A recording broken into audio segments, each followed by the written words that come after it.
الحمد لله نحمده ونستعينه ونستغفره ونؤمن به ونتوكل عليه ونعوذ بالله من شرور أنفسنا ومن سيئات أعمالنا من يهده الله فلا مضل له ومن يضلله فلا هادي له ونشهد أن لا إله إلا الله وحده لا شريك له ونشهد أن سيدنا وسندنا وحبيبنا وحبيب ربنا ومولانا ونبينا محمدا عبده ورسوله وصلى الله تعالى عليه وعلى آله وأصحابه وبارك وسلم تسليما كثيرا كثيرا أما بعد فأعوذ بالله من الشيطان الرجيم بسم الله الرحمن الرحيم اتل ما أوحي إليك من الكتاب وأقم الصلاة إن الصلاة تنهى عن الفحشاء والمنكر ولذكر الله أكبر والله يعلم ما تصنعون. وعن أبي أمامة رضي الله تعالى عنه قال سمعت رسول الله صلى الله عليه وسلم يقول اقرأوا القرآن فإنه يأتي يوم القيامة شفيعا لأصحابه أو كما قال رسول الله صلى الله عليه وسلم صدق الله مولانا العظيم وصدق رسوله النبي الكريم ونحن على ذلك لمن الشاهدين والشاكرين والصلاة والسلام على سيد الأنبياء والمرسلين والحمد لله رب العالمين.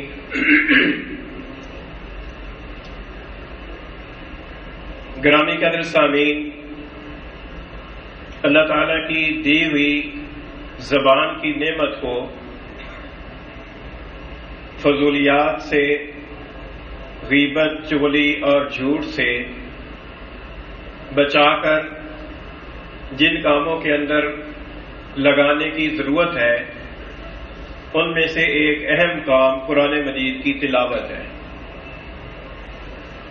قرآن مجید کی تلاوت سے متعلق خود قرآن مجید ہی کے اندر کئی آیات کریمہ ایسی ہیں کہ جن سے قرآن مجید کی تلاوت کرنے کی اہمیت کا اندازہ ہوتا ہے. ان آیات کریمہ میں سے ایک آیت کریمہ سورہ عنکبوت کی 21ویں پارے کی پہلی آیت کریمہ آپ کے سامنے تلاوت کی ہے. اس آیت کریمہ میں اللہ تعالیٰ نے حکم دیا ہے تلاوت کرنے کا. فرمایا کہ اتل ما اوحی الیک من الکتاب. اتلو یہ واحد مذکر کا صیغہ ہے اور مراد یہ ہے کہ تلاوت کر اس کتاب کی جو تیری طرف وحی کی گئی ہے. علماء کرام نے فرمایا کہ اس کے اولین مخاطب خود سرکار دو عالم صلی اللہ علیہ وسلم ہیں کہ جن کی پر قرآن مجید کا نزول ہوا وحی کی صورت میں.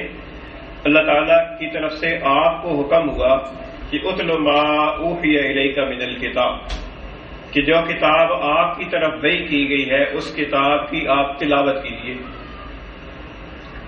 ظاہراً تو حضور اقدس صلی اللہ علیہ وسلم کو حکم ہے، لیکن حقیقت میں حضور اقدس صلی اللہ علیہ وسلم کے واسطے سے ساری امت مسلمہ کو یہ حکم ہے کہ وہ قرآن مجید کی تلاوت کریں.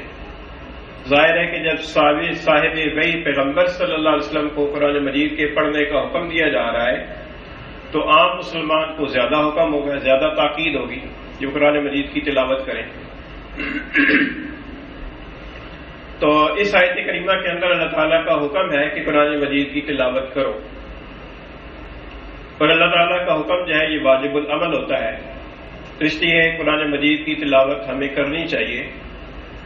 اور پھر حدیث شریف کے اندر بھی کئی احادیث تو ایسی ہیں کہ جن میں حضور صلی اللہ علیہ وسلم نے قرآن مجید کی تلاوت کرنے کی فضیلت ارشاد فرمائی ہے، اس کا اجر و ثواب بتایا ہے، اور کئی احادیث ایسی ہیں کہ جن میں حضور صلی اللہ علیہ وسلم نے قرآن مجید کی تلاوت کرنے کا حکم دیا ہے۔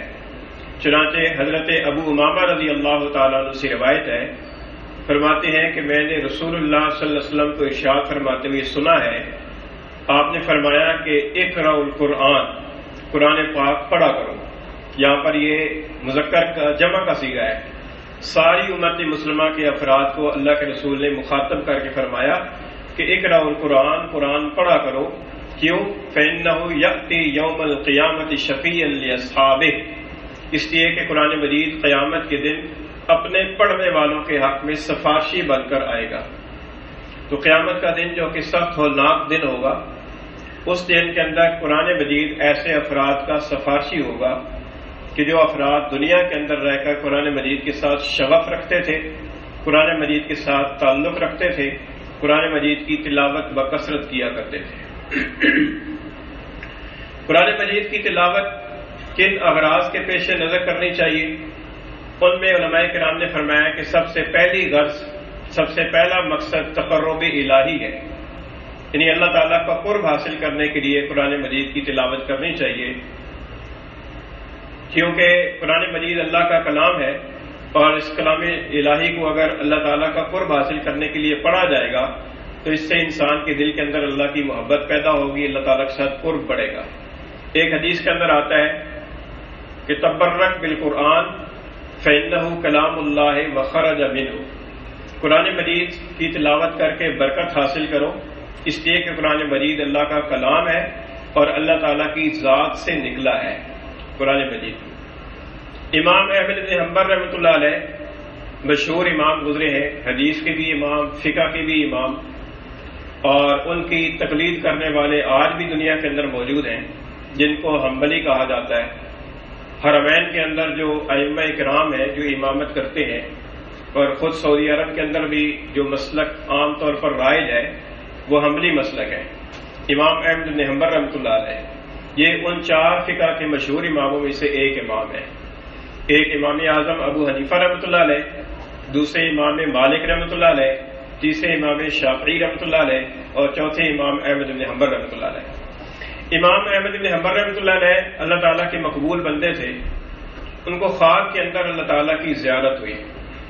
اس دنیا کے اندر بیداری کی حالت میں ان آنکھوں سے اللہ تعالیٰ کی کوئی زیارت نہیں کر سکتا، قیامت کے دن اور آخرت میں جنت کے اندر جانے کے بعد اللہ تعالیٰ کی زیارت نصیب ہوگی، لیکن خواب کے اندر زیارت ہو سکتی ہے۔ حضرت امام احمد بن حنبل رحمۃ اللہ علیہ فرماتے ہیں کہ مجھے خواب میں اللہ تعالیٰ کی زیارت ہوئی، میں نے اللہ تعالیٰ سے سوال کیا خواب کے اندر کہ باری تعالیٰ آپ کا قرب حاصل کرنے کے لیے کون سا عمل افضل ہے؟ تو اللہ تعالیٰ کی طرف سے ارشاد ہوا کہ احمد میرا کلام قرآن مجید۔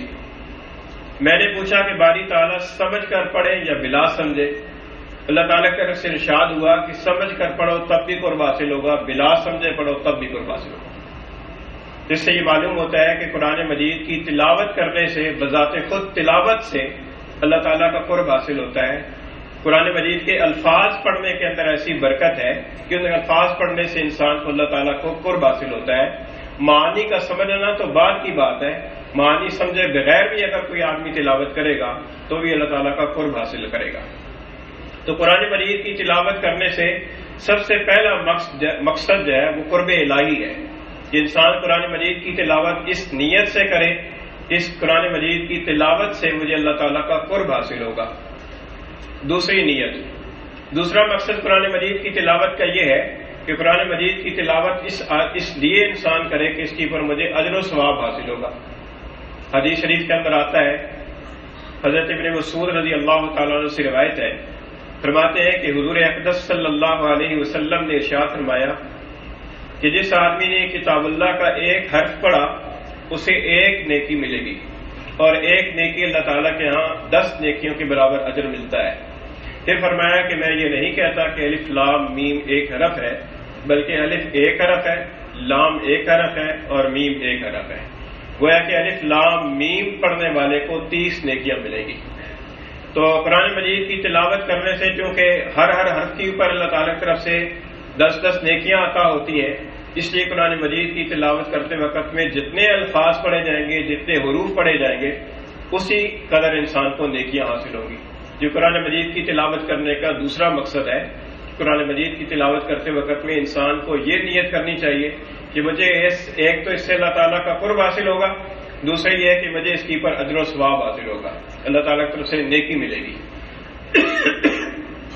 تیسرا مقصد قرآن مجید کی تلاوت کرنے سے تیسرا مقصد یہ ہونا چاہیے کہ انسان تلاوت کرنے اس نیت سے کرے کہ مجھے اس تلاوت کی برکت سے میرے دل کے اندر فکر آخرت پیدا ہو جائے، میرے دل کے اندر جو گناہوں کی وجہ سے سختی پیدا ہو گئی ہے وہ سختی نرمی کے ساتھ بدل جائے اور میرے دل کے اندر فکر آخرت پیدا ہو جائے۔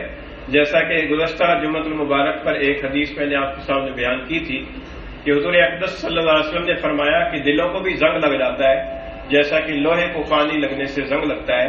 حضور صلی اللہ علیہ وسلم سے پوچھا گیا کہ اس کی صفائی کی کیا صورت ہے؟ حضور نے ارشاد فرمایا کہ موت کو بکثرت یاد کرنا اور قرآن مجید کی تلاوت کرنا۔ قرآن مجید کی تلاوت کرنے سے دل کی سختی، جو گناہوں کی وجہ سے دل سخت ہو گیا ہے، وہ سختی رقت کے ساتھ تبدیل ہوتی ہے اور دل کے اندر فکر آخرت پیدا ہوتی ہے۔ تو یہ 3 مقصد ہو گئے۔ تیسرا مقصد یہ ہو گیا کہ تلاوت اس لیے کرنی ہے تاکہ دل کے اندر نرمی پیدا ہو اور فکر آخرت پیدا ہو جائے۔ چوتھا مقصد یہ ہے کہ قرآن مجید کی تلاوت اس لیے کرنی ہے کہ قرآن مجید کی تلاوت سے مجھے نصیحت حاصل ہو جائے۔ قرآن مجید کے اندر اللہ تعالیٰ کا ارشاد ہے کہ وَلَقَدْ يَسَّرْنَا الْقُرْآنَ لِلذِّكْرِ فَهَلْ مِن مُدَّكِرٍ، کہ ہم نے قرآن مجید کی تلاوت کو، قرآن مجید کے پڑھنے کو، نصیحت حاصل کرنے کے لیے آسان کر دیا ہے، تو کوئی ہے جو قرآن مجید سے نصیحت حاصل کرے؟ تو قرآن مجید سے نصیحت حاصل کرنے کا ارادہ کر کے آدمی تلاوت کرے اور دل کے اندر یہ ارادہ ہو کہ اللہ تعالیٰ کی اس کتاب سے مجھے نصیحت ملے گی، اور یہ ارادہ کر کے قرآن مجید کی تلاوت کرے گا تو انشاءاللہ تعالیٰ اسے قرآن مجید کی آیات سے نصیحت ملے گی، بشرطے کہ وہ سچے ارادے کے ساتھ قرآن مجید کی تلاوت کرے۔ تو یہ چوتھا مقصد ہو گیا۔ پانچواں مقصد یہ ہے کہ قرآن مجید کی آیات کریمہ کو حفظ کرنے کے ارادے سے تلاوت کرنا، بار بار آیات کریمہ کو پڑھنا تاکہ وہ آیات کریمہ دل میں محفوظ ہو جائے، سینے میں محفوظ ہو جائے۔ جیسے حافظ قرآن جو ہے وہ قرآن مجید کی آیات کا رٹا لگاتے ہیں، رٹا لگایا جائے اور بار بار پڑھا جائے۔ قرآن مجید کی جو آخری سپارے کی چھوٹی صورتیں ہیں، جو صورتیں یاد ہیں اچھی بات ہے، جو یاد نہیں ہے ان کو بار بار پڑھا جائے تاکہ وہ سینے میں محفوظ ہو جائیں، یاد ہو جائیں۔ ایک حدیث میں آتا ہے حضور صلی اللہ علیہ وسلم نے فرمایا کہ جو دل ایسا ہے کہ جس کے اندر قرآن مجید کا کوئی حصہ بھی محفوظ نہیں ہے وہ ویران گھر کی طرح ہے۔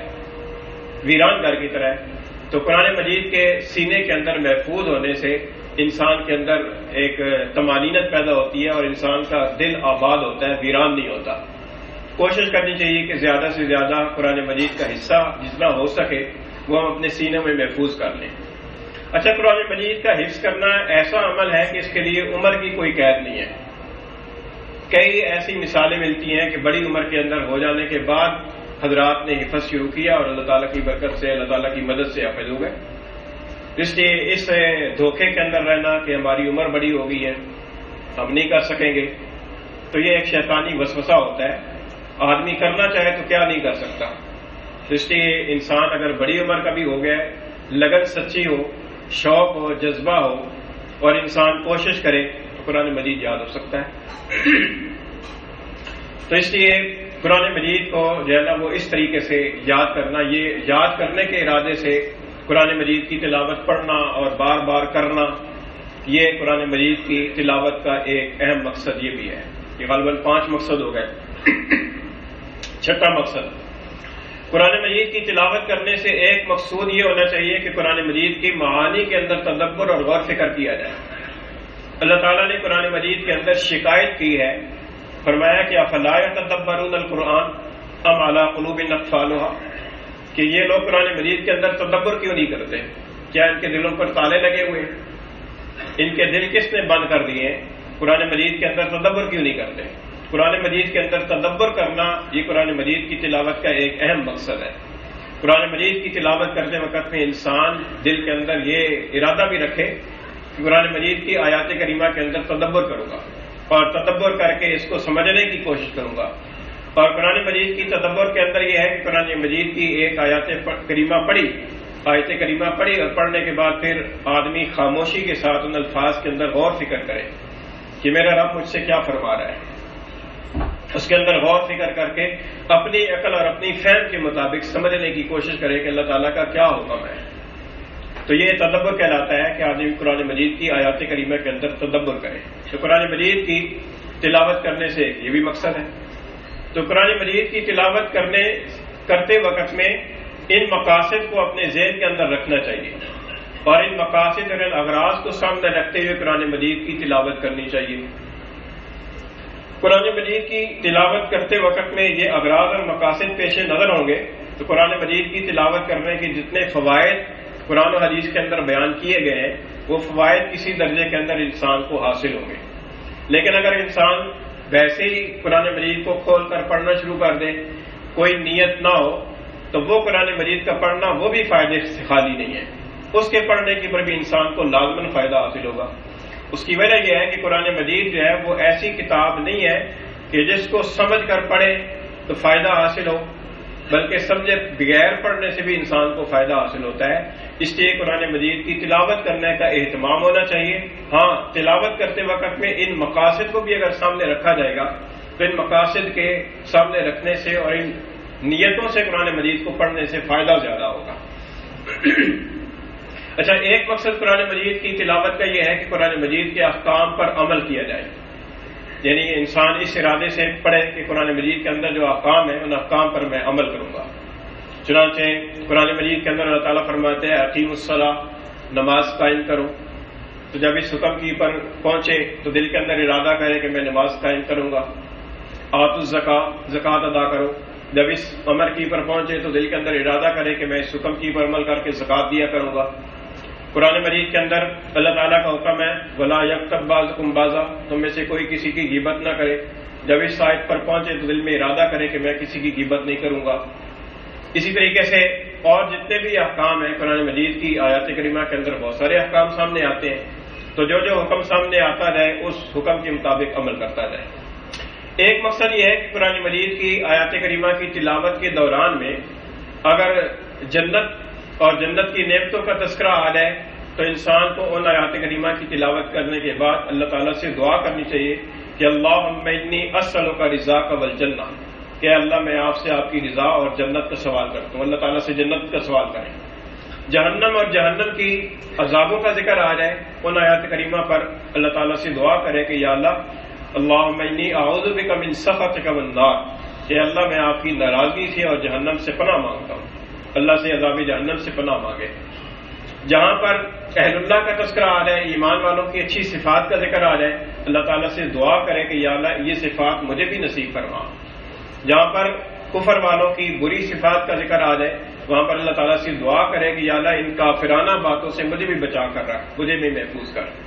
تو یہ ہے قرآن مجید کی تلاوت کرنے کے انداز، قرآن مجید کی تلاوت کرنے کے مقاصد. اب یہ سمجھیے کہ تلاوت کسے کہتے ہیں. تلاوت کہتے ہیں قرآن مجید کے الفاظ پڑھنے کو. بعض لوگ قرآن مجید کھولتے ہیں، زبان اور ہونٹ بند ہے، صرف دیکھتے چلے جا رہے ہیں. یہ دیکھتے چلے جانا یہ پڑھنا نہیں ہے.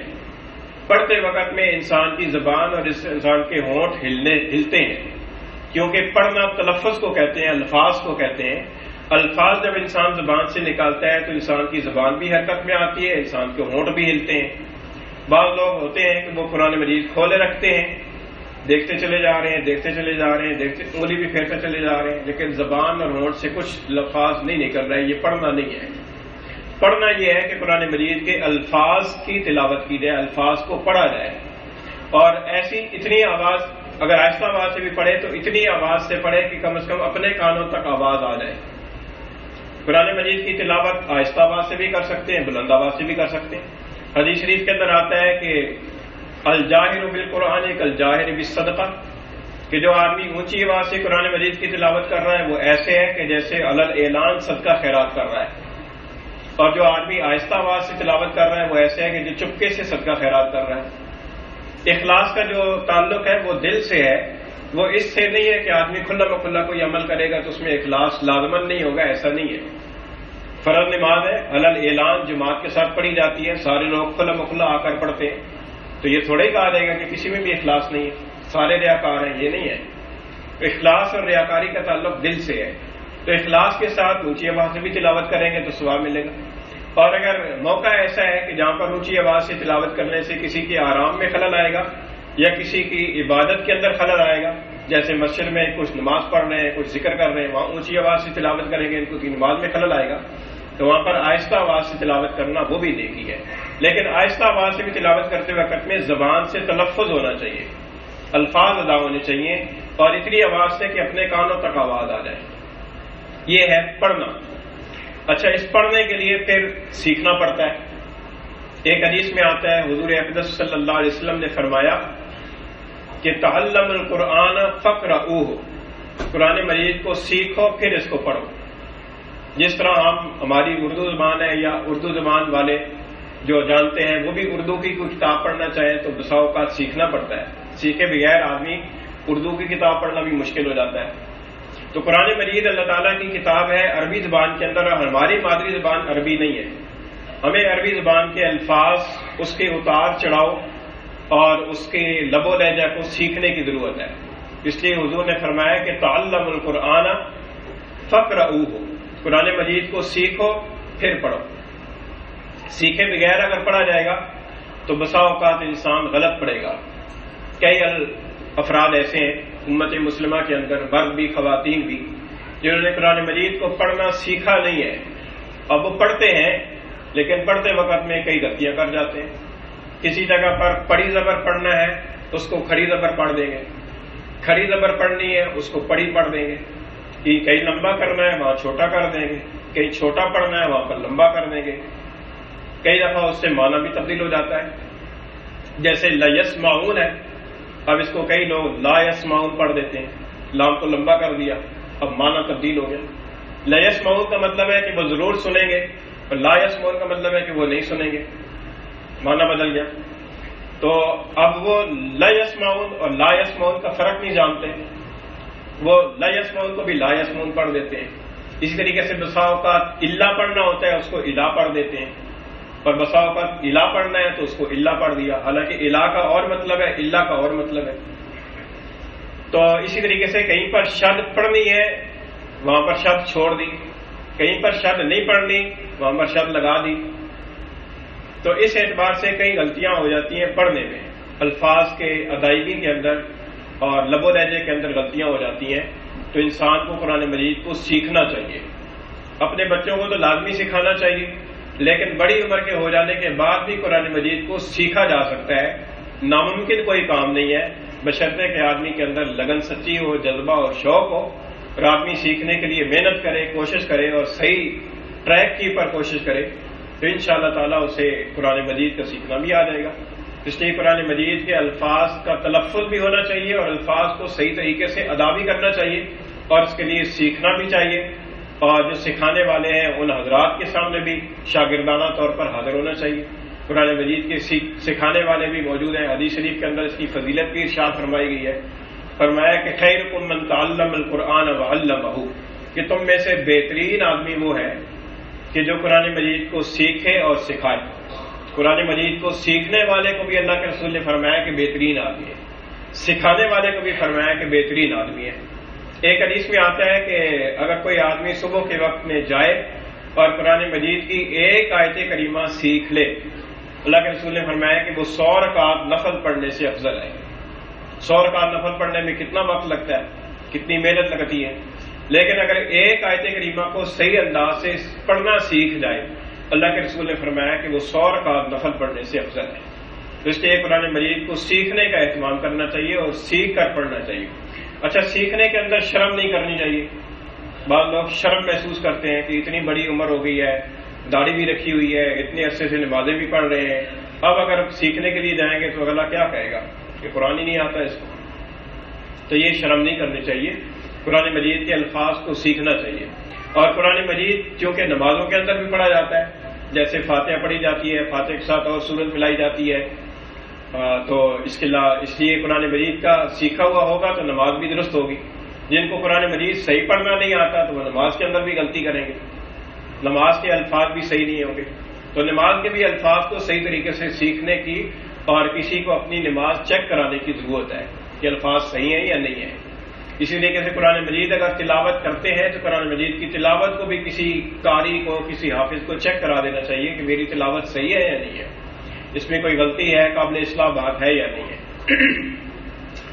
تو یہ عرض کر رہا تھا کہ یہ قرآن مجید کے بارے میں حضور نے فرمایا کہ تعلم القرآن فقرؤہ, پہلے قرآن مجید کو سیکھو, اس کے بعد قرآن مجید کو پڑھو.